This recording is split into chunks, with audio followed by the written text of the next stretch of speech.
Hello. Today we're going to be talking about quantum computing. So, the study of quantum computing is focused on the development of computers and computer-based technologies like artificial intelligence and machine learning based on the fundamental ideas of quantum mechanics. So, to understand how quantum computing works, we should first understand quantum superposition, entanglement, and wave interference. So, quantum computers take advantage of quantum phenomena like superposition and entanglement to make computers significantly faster and better than the classical computers. Since quantum computers rely on quantum physics, they must be kept at very low temperatures, just above absolute zero, because quantum phenomena don't really work at high temperatures because the vibration of atoms can interfere with entangled particles, which means information will be lost during computations. Also, at high temperatures, quantum physics doesn't really change, but because the density of energy levels increase, quantum mechanics becomes less relevant, and classical mechanics basically takes over and becomes more accurate. That's why we can apply classical mechanics in everyday life. Before we get to superposition, we first need to understand the wave nature of particles. So in quantum physics, particles behave like waves. So they are presented by mathematical wave functions that are used to determine their quantum states. The quantum state of a system is basically a complete description of the system at a particular point in time. It specifies properties like position, momentum, energy, and spin. Spin is basically the angular momentum of a particle. So the wave function provides a probability distribution for the outcomes of each possible measurement on a system. So for example, to find the position, you take the absolute value of the wave function, then square it, to get a probability distribution of where the particle could actually be when measured. But we can't know for certain before measuring it. So this is an example of a probability distribution. So the area under x equals a and x equals b is the chance of finding the particle between a and b. And of course, the chance of finding the particle anywhere is equal to 100%. So the area under x equals negative infinity and x equals infinity should equal 1. So particles act like waves when they're not being measured, and they act like particles when they are being measured. This is known as the wave-particle duality. Also, a wave function is a mathematical representation. We don't actually know if it exists, because we've never seen one. Every time we measure a particle, we only see a particle, we don't see a wave, but it only behaves like waves. So we say that measurements collapse the wave function, and we just don't know how. There are also all kinds of wave functions. A wave function could look very simple or very complicated. These are some examples of wave functions. This is also where the idea of quantum superposition comes from, that things can be in multiple places at the same time or multiple states at the same time. Quantum superposition is based on something called wave interference. Interference is basically when two or more waves overlap. Their amplitudes add together, forming a new wave with a different amplitude. Also, when the waves combine, their amplitudes either increase or decrease, but more on that later in the video. Now to the application of quantum superposition in quantum computing. Qubits. A classical computer is made of transistors, also known as bits. A transistor is like a switch that can either be turned on or off, a 1 or a 0. These ones and zeros are called binary information. There's nothing tricky about bits. When we measure a bit, we get the state it's currently in. A qubit, on the other hand, which can be an electron, a photon, or even an ion, can be a 0 or a 1, or it could be in superposition, meaning it's both at the same time. It's a combination of 1 and 0. The qubit, when measured, will still be either 1 or 0 because, as we know, measurements collapse wave function. To help better understand qubits, we can picture a qubit as a sphere with an arrow instead of a wave.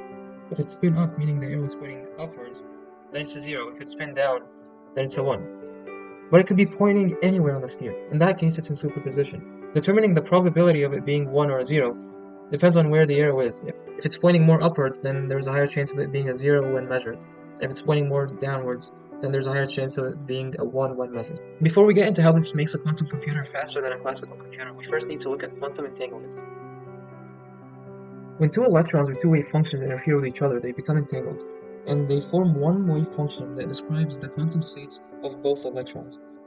What's really fascinating about this is that measuring one particle will determine the outcome of the other particles as well, even if they're light years away from each other. If the first particle will spin up when measured, then the other particle is going to be spin down for sure. This is called non-locality. Non-locality is the phenomenon of particles being inextricably linked, even if they're trillions of miles away.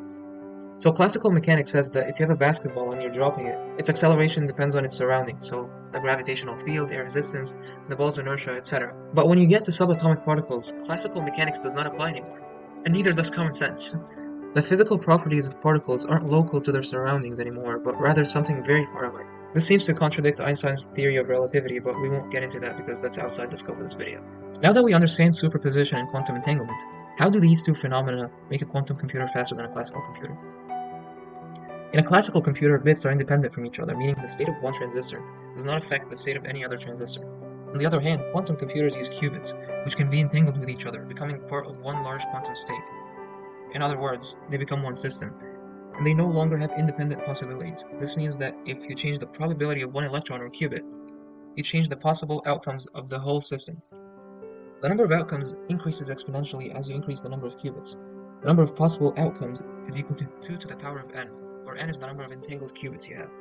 Now you may think this is just like a classical computer. In a classical computer, if you have 8 transistors or 8 bits, you could have 2 to the power of 8, or 256 different possible outcomes. 0, 1, 0, 0, 0, 1, 0, 1, 1, 1, 0, 0, 1, 1, 1, and so on. But that's actually not the case. In a classical computer, if you have a byte or 8 bits, the transistors cannot be in superposition. So even though there could be 256 possible outcomes, that one byte can be in only one of these 256 states. Meanwhile, a quantum computer with 8 entangled qubits can be in all these 256 different states at the same time. So, to help understand this, if you have 8 bits in a classical computer, you only need 8 pieces of information to define that system. But if you have 8 entangled qubits in a quantum computer, you need 256 pieces of information to define the system. Because there are 256 different possibilities. This really adds up when you have a lot of entangled qubits. With 20 qubits, for example, you can have over 1 million different states at the same time. It's also worth mentioning that a quantum computer is not always faster than a classical computer. As a matter of fact, it's probably slower than a classical computer in most cases. The advantage of a quantum computer is that they require exponentially fewer operations to arrive at the result, but not necessarily faster individual operations. This is only useful for specific types of calculations and algorithms. More on that later in the video. Now this sure sounds great, but doesn't that mean that during computations, the outcome will be completely random? Not quite actually. Thanks to interference, which I briefly talked about before, we can manipulate how wave functions are added together to control the outcome or the result we get after a computation. As I said before, there are two types of interference. Constructive interference, and that's when waves add up to increase the amplitude of the overall wave function. Or destructive interference, that's when waves add up to decrease the amplitude by cancelling each other out. And as we know, entangled qubits are one system, so by changing the states of different qubits, you could manipulate the overall wave function and increase the probability of getting the right answer using constructive interference, and decrease the chance of getting the wrong answer using destructive interference. So when the wave function is measured, it'll collapse and you will be left with the right answer. So far we have looked at superposition, entanglement, and interference, and how a quantum computer uses these quantum phenomena to perform computations. But how are these things done physically? For that we use lasers. Lasers are used in several ways in the construction of a quantum computer. Some of the main ways include trapping ions. That's when quantum computers use lasers to trap and cool ions, which allow them to be used as qubits. Also manipulating qubits. So once ions are trapped, lasers are used to manipulate their state. For example, to put them into a superposition of states or to entangle them with other qubits. This is typically achieved through a process called laser cooling, in which the motion of a particle is cooled by absorbing and re-emitting photons from a laser. Lasers are also used to measure the state of qubits. The light from the laser is used to excite the ion, which causes them to emit light that can be used to determine the state of the qubits. Quantum computers are highly sensitive to errors caused by noise or interference, or the vibration of other atoms. This is called decoherence, which will cause the system to lose information. Lasers can be used to detect errors and correct them. There are different error correction methods, but one common method is called dynamical decoupling, which basically uses a sequence of controlled pulses to decouple the qubits from the environment, thus reducing the effect of noise. Now let's talk about quantum algorithms. As I said before, the main purpose behind quantum computing is that there are certain types of problems that are almost impossible to do on classical computers, but can be solved on quantum computers. To better understand the capabilities and limitations of classical and quantum computers, what kinds of problems they can and cannot do, and how hard these problems are, we need to dive into quantum computational complexity theory. Quantum computational complexity theory deals with how well algorithms run on a computer. It categorizes algorithms according to how hard it is to solve a problem as the problem gets larger, or as the size of the input increases. In classical computers, problems inside the P circle are easy to solve, while anything outside the P circle can't really be solved by a classical computer. Factoring large numbers is one of these problems. However, for quantum computers, there is a box called the BQP, which includes the problems that can be solved by a quantum algorithm, but not classical computer algorithms. And factoring large numbers is in that box. Quantum complexity theory looks at how difficult a problem is as the number of digits increases, and the complexity of factoring large numbers is exponential to classical computer algorithms. But with a quantum algorithm like Shor's algorithm, which is capable of factoring really large numbers using quantum computers, the complexity of Shor's algorithm is polynomial, which is a lot better than a classical computer. The problem with quantum algorithms is that they pose significant security threats, as they have the potential to break traditional encryption methods that are currently used to protect sensitive information. Shor's algorithm, for example, has the potential to break RSA encryption, which is a widely used method for secure communication and data storage. Or Grover's algorithm that could potentially allow unauthorized access to sensitive information stored in databases. But to run these algorithms, you will need hundreds of thousands of qubits, and quantum computers we have right now aren't that big. Currently, IBM has around 400 qubits, while Google only has around 100 qubits. Now let's move on to one of the applications of quantum computing. Quantum simulations, which is a really useful utilization of quantum computing.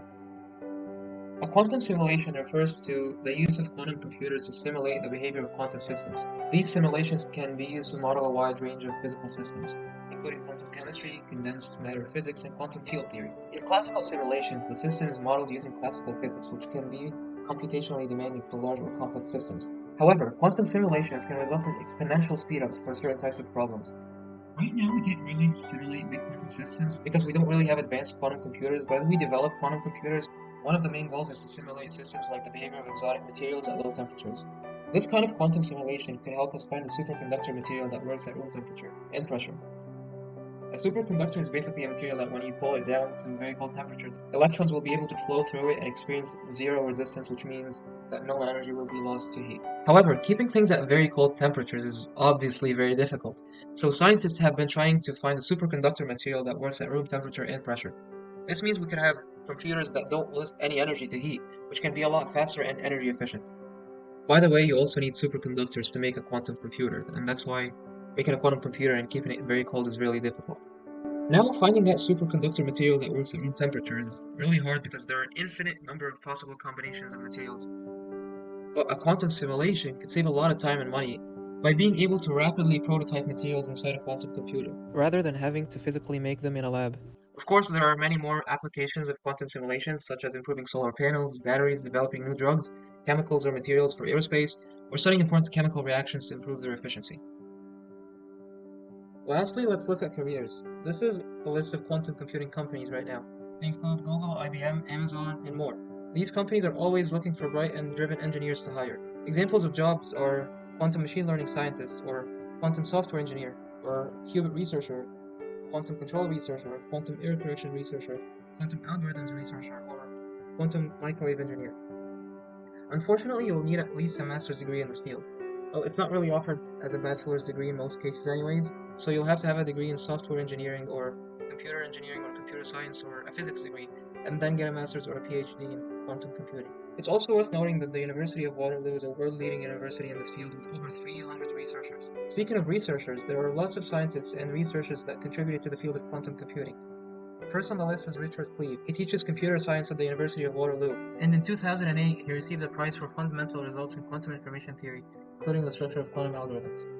We also have Gilles Broussard, a Canadian professor at the Université de Montréal, or the University of Montreal, who co-invented the BB84 protocol in 1984 as a way to use quantum mechanics for encryption.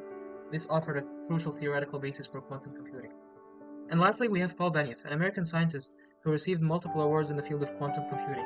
With 4 publications released in the first decade of the 1980s, Benioff made important contributions to the theoretical foundations of quantum computing. For the first time, he proved that quantum computing is possible. This brings me to the end of the video. I hope you enjoyed watching and I hope you learned something today. Thanks for watching.